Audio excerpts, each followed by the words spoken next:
En 1951, après des années d'efforts continus, les scientifiques du laboratoire national de l'Idaho aux États-Unis ont réussi à produire de l'énergie électrique par la fission nucléaire.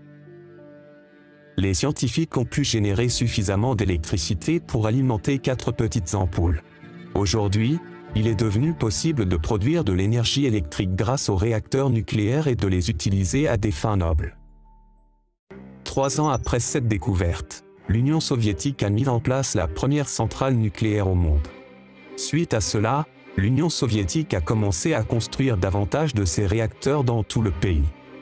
En 1977, la première centrale nucléaire d'Ukraine, la centrale nucléaire de Tchernobyl, était prête à être exploitée. Initialement, la centrale était composée d'un réacteur. L'année suivante, un deuxième réacteur a été ajouté à la centrale.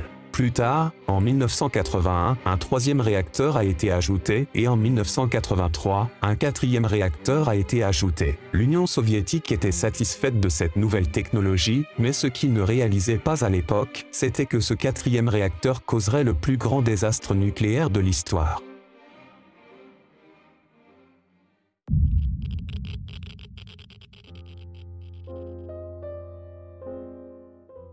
Le matin du 26 avril 1986,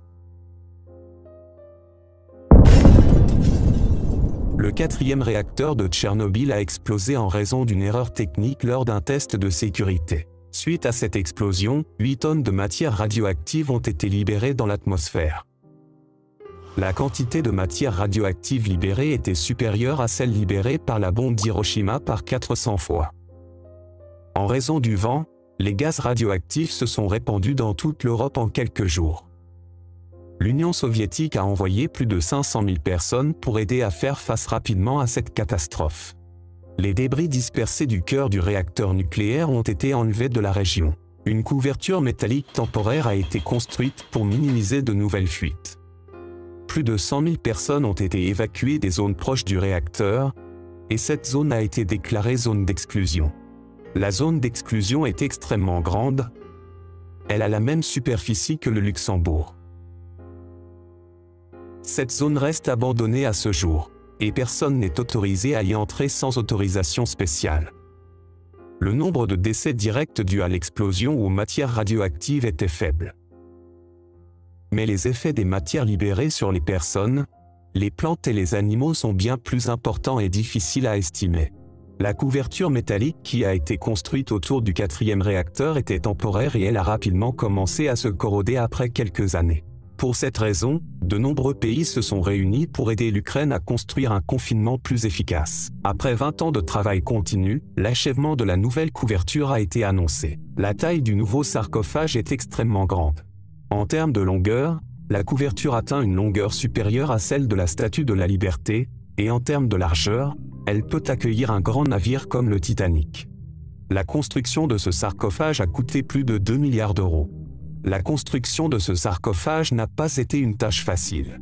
Il a dû être construit à proximité du réacteur, puis déplacé au-dessus du bâtiment du quatrième réacteur. Ce processus de glissement a pris 15 jours. Ce sarcophage est considéré comme la plus grande structure mobile jamais construite par l'homme. Sa durée de vie prévue est de 100 ans. Après quoi une autre couverture doit être installée. En raison de la pénurie d'énergie en Ukraine, les 3 autres réacteurs de Tchernobyl n'ont pas cessé de fonctionner. Cependant, suite à un important incendie en 1991, le deuxième réacteur a été définitivement fermé. Le premier réacteur a été fermé en 1996 et finalement, après de nombreuses demandes internationales, le troisième et dernier réacteur a été fermé en l'an 2000.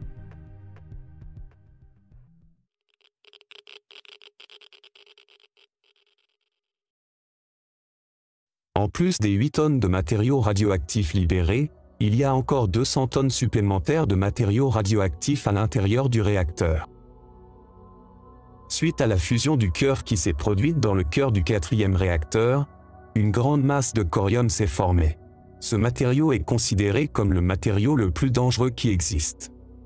Il s'agit d'un mélange de matériaux de fission radioactifs qui se forment dans le cœur d'un réacteur nucléaire et qui ressemble à de la lave volcanique. Ce matériau se caractérise par sa haute température, capable de faire fondre les couches de béton en quelques minutes. Suite à l'explosion qui s'est produite dans le 4e réacteur, des milliers de kilogrammes de ce matériau ont fui à l'extérieur du réacteur.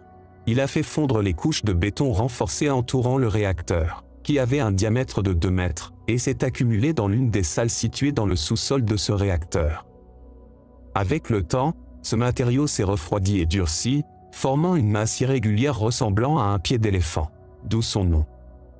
Ce matériau est extrêmement dangereux en raison de sa forte teneur en matière radioactive. La quantité de matière radioactive dans le pied d'éléphant formé à Tchernobyl était suffisante pour tuer un adulte s'il se tenait à moins de 3 mètres de celui-ci pendant seulement 5 minutes. Ces photos ont été prises à distance à l'aide de caméras contrôlées. En 1990, 4 ans après l'incident, une personne s'est approchée du pied d'éléphant et a pris cette photo avant de se retirer rapidement. Malheureusement, cette personne est décédée quelques jours plus tard en raison de la dose de radiation absorbée par son corps, malgré le peu de temps qu'elle a passé à proximité. Maintenant, plus de 37 ans après l'incident, une partie importante des matières radioactives du pied d'éléphant s'est désintégrée, mais la concentration est toujours suffisante pour tuer un adulte s'il restait à côté pendant plus de 2 heures.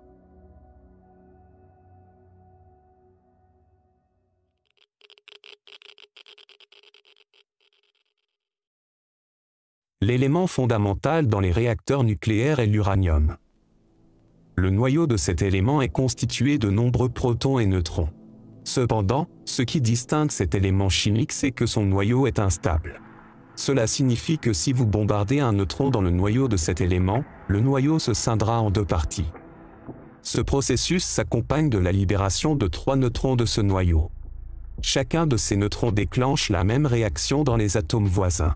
Ce processus se répète des millions de fois, et il est connu sous le nom de réaction en chaîne. C'est le même principe utilisé dans les bombes nucléaires, dont nous parlerons dans une vidéo future.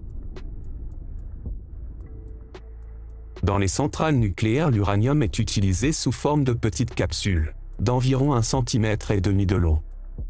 Ces capsules contiennent une grande quantité d'énergie. La quantité d'énergie dans une seule capsule équivaut à l'énergie produite par un camion chargé de charbon. L'énergie produite par seulement 8 de ces capsules est suffisante pour alimenter toute une maison pendant une année entière.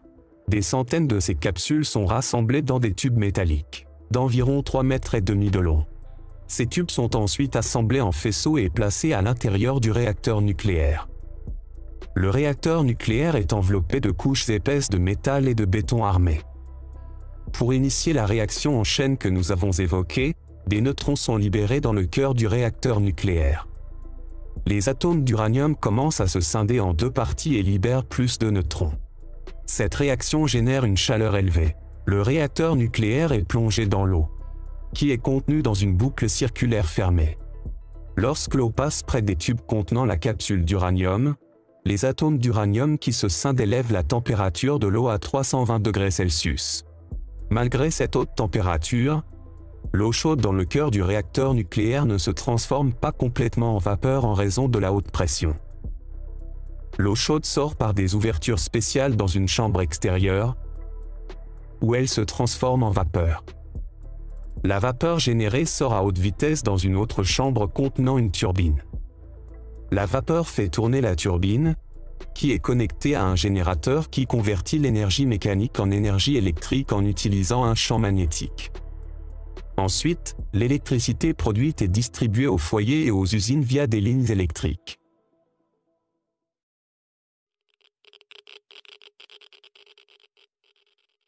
Comme mentionné précédemment, les centrales nucléaires dépendent principalement de la fission des atomes d'uranium. Ce processus se produit à grande vitesse et génère d'immenses quantités d'énergie. Il est donc crucial d'avoir un contrôle total sur la vitesse de cette réaction. Sinon, une centrale nucléaire pourrait se transformer en bombe nucléaire. Pour contrôler complètement la fission de l'uranium, il existe des matériaux qui favorisent le processus de fission et d'autres matériaux qui l'inhibent. C'est similaire aux pédales d'accélérateur et de frein d'une voiture.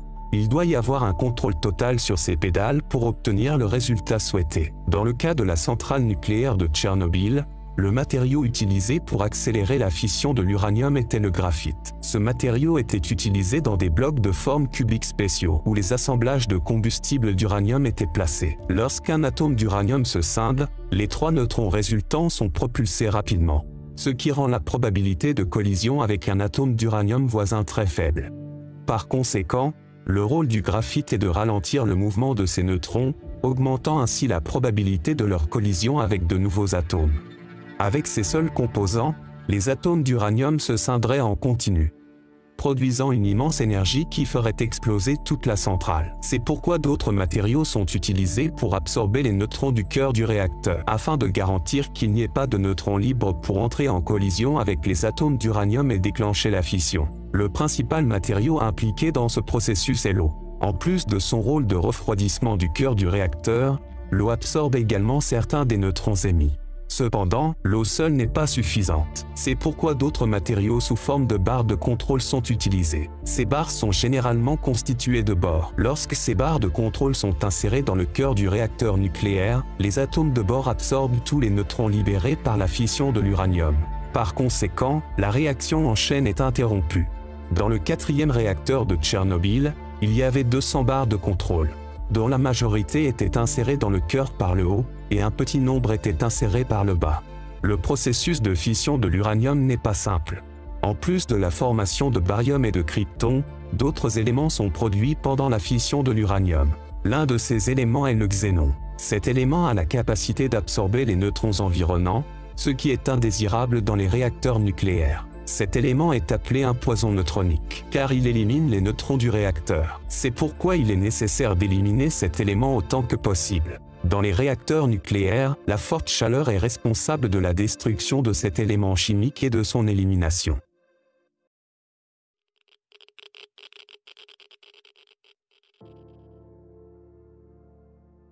Les ingénieurs de la centrale de Tchernobyl ont souhaité réaliser un test de sécurité pour s'assurer que les turbines à vapeur étaient capables de générer une puissance suffisante pour faire fonctionner le système d'eau du réacteur en cas de panne de courant. Pour effectuer ce test, la puissance du réacteur devait être faible. En préparation du test, le réacteur a été maintenu à 50% de puissance pendant une durée de 19 heures. Ce que les ingénieurs n'ont pas réalisé à ce moment-là, c'est que si le réacteur fonctionnait à 50% de puissance pendant une période prolongée, la température du cœur n'atteindrait pas le niveau requis pour détruire le xénon accumulé. Au lieu de cela, le xénon s'accumulerait et empoisonnerait le cœur du réacteur. Le jour du test, les ingénieurs ont réduit la puissance du réacteur de 50% à 20%, le niveau de puissance souhaité pour le test. En raison de la présence du xénon accumulé dans le cœur du réacteur, la puissance du réacteur a commencé à diminuer soudainement jusqu'à atteindre 1%. Les ingénieurs ne comprenaient pas ce qui se passait. La seule façon d'augmenter la puissance du réacteur était de retirer les barres de contrôle. Après une heure de tentative, les ingénieurs ont réussi à augmenter la puissance à 6% et ont pu effectuer le test requis. Les ingénieurs étaient dans un état hystérique, alors l'un d'entre eux a décidé d'arrêter complètement le réacteur en utilisant le bouton d'urgence. Le bouton d'urgence insère immédiatement toutes les barres de contrôle dans le réacteur. Cependant, le problème était que les barres de contrôle étaient reliées à des barres de graphite, de sorte que les barres de graphite entreraient brièvement en contact avec le cœur du réacteur avant que les barres de bore n'y parviennent. Pendant ce court laps de temps et en raison de l'accumulation de neutrons dans le cœur du réacteur, la puissance du réacteur a grimpé en flèche jusqu'à atteindre 2000%. L'eau s'est rapidement évaporée et il n'y avait plus rien pour refroidir le cœur du réacteur. En conséquence, le réacteur a explosé. Suite à cette immense explosion, le couvercle du réacteur pesant 1000 tonnes a été projeté à travers le toit, libérant les composants du cœur du réacteur dans l'atmosphère.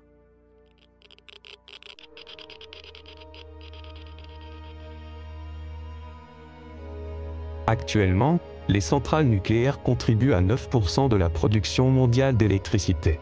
Cette quantité d'électricité est générée par 439 centrales nucléaires dans le monde entier. Ces centrales sont situées dans seulement 33 pays. Le pays qui compte le plus grand nombre de ces centrales est les États-Unis d'Amérique. Ces centrales nucléaires contribuent à produire environ 18% de l'électricité aux États-Unis. L'explosion du réacteur de Tchernobyl est considérée comme la plus grande catastrophe nucléaire de l'histoire humaine. La Terre après l'explosion du 4e réacteur de Tchernobyl n'est plus la même qu'avant. Beaucoup estiment que la catastrophe de Tchernobyl a été le facteur principal de l'effondrement de l'Union soviétique. Merci d'avoir regardé.